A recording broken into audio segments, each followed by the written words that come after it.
this situation is more fragile than what it would have appeared to me at an earlier age. So the healing of a nation to me looks like the overlap of a Venn diagram. And many Americans feel like that overlap is shallow. And it's my experience that it's not at all shallow. We have so much more in common than we do different. We want to take care of our families. We want our kids to have a better life than we did. All of those things we share.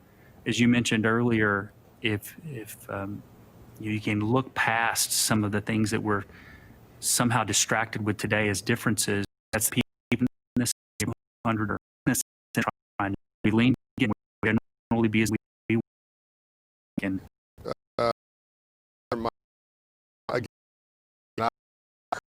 This watching this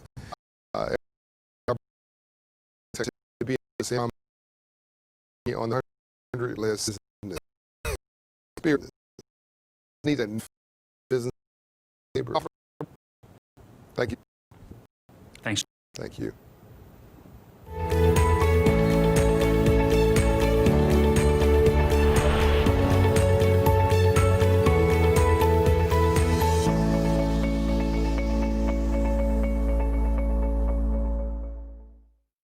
Hi, my name's Rachel Hood, and I'm a financial wellness coach with Operation Hope in New York City.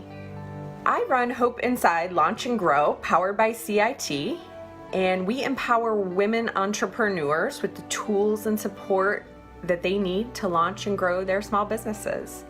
I've been a coach here at Operation Hope for about 5 years, and my favorite thing about this work is the relationships. You know, Operation Hope did something really special by allowing coaches the time and space and resources to really be there for our clients. They really didn't limit what we could do. They said instead, as long as you're working on your goals, we're here to support you.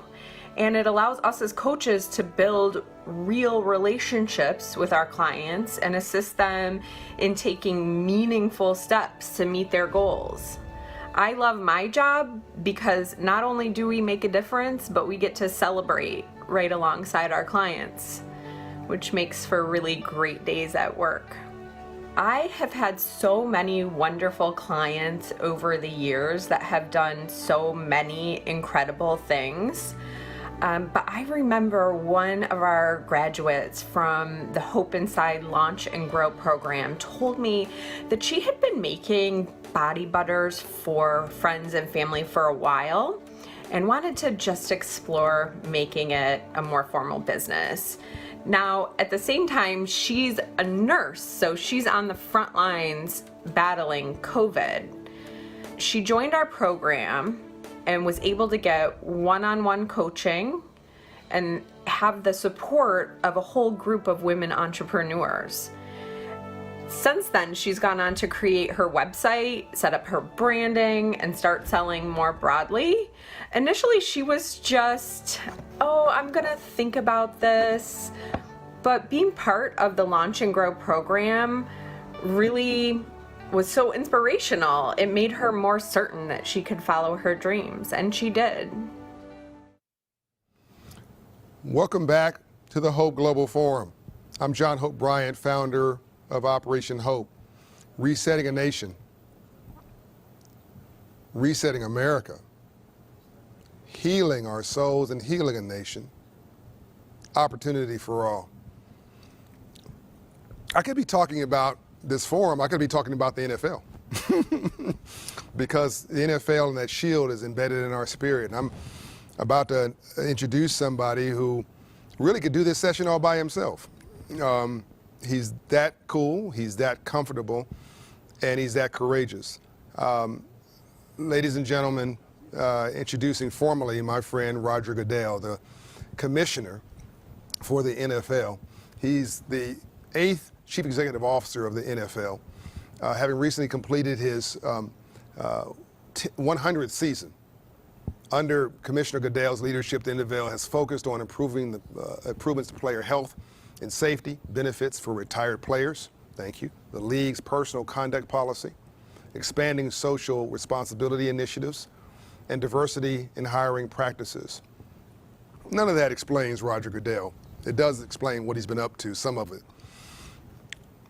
Roger is one of those people you want to hug, not shake their hands when you see him, which makes this difficult, this moment we're in now, really tough. But he's got this sharp intellect, but this warm spirit. You just feel immediately like he's your friend, and he's not playing a game with you. He's authentic. And I also like that Roger doesn't tell you what you want to hear. If Roger likes you and believes in you, he'll tell you. If he thinks you're full of mess, he'll tell you that too, which probably got him in some trouble. But it also gives you more credibility because people know where you stand. We've got a partnership together, the NFL and Operation Hope. They selected us to be part of their economic empowerment agenda well before the issue with George Floyd and the social justice reckoning. He was ahead of schedule, ahead of where the nation was. And then when all this happened, well, even before this happened, they renewed the commitment because they thought it was so important. And I want to give Jed York some credit for being the first team within the NFL to match what was being done at the national level. But really, Roger, in some ways, spiritually and emotionally, this is one of the most important conversations I could have with any leader, because the National Football League is embedded into the soul and the psyche of America herself. And it's the one. Let me stop, by the way. That's the coolest office. I thought that Dan Schulman's office was cool enough. I'm just gonna come. I don't know. We're not going to lunch at a restaurant. We're not. When I come to, when we can find a meeting, I'm coming to your office. John, you're welcome right here. And I just want to make sure, first, thank you for your really nice comments. I want to make sure all of the listeners today realize that I am not 100 years old, okay? The league is 100 years old. I have not been here that entire time in this office, but I've been privileged to be there when we celebrate our 100th birthday, as you mentioned. It's a thrill to be here too, John, as always. Honored to have you with us into their net worth. And I feel that taking a knee, for lack of a description, when they saw this injustice happening, was almost the only thing they could do